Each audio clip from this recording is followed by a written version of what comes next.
श्री राधे राधे नमस्ते।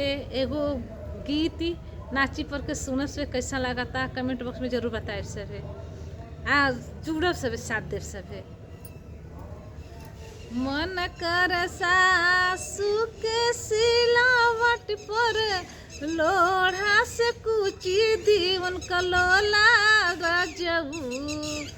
मन कर सासू के सिलावट पर लोढ़ा से कुछ दीवन कर लोला रजऊ। रोज रोज भैया गरिया में ना सोधाला रजऊ। रोज भैया गरिया में ना सोधाला रजऊ। रोज भैया गरिया में ना सोधाला रजऊ। मन कर जेठानी के सीली पल लोढ़ा से कुछ दिन को लोला रजऊ।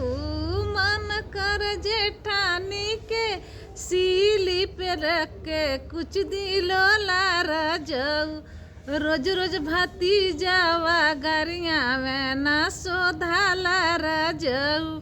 रोज रोज भतीजावा गरिया में ना सोधाला रजऊ। मन कर ननद के लोला सीली पर धक कुछ दी रजऊ। मन कर ननद के लोला सीली पर धक कुछ दी रजऊ। रोज रोज नैहर मोर निहार ना सोधाला रजऊ।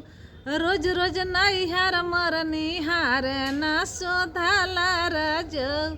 मन कर सिलावट पर ननद के लोला लोढ़ा से कुछ दी रजऊ। रोज रोज नैहर मोर निहार ना सोधाला रजऊ। रोज रोज नैहर मोर निहार ना सोधाला रजऊ।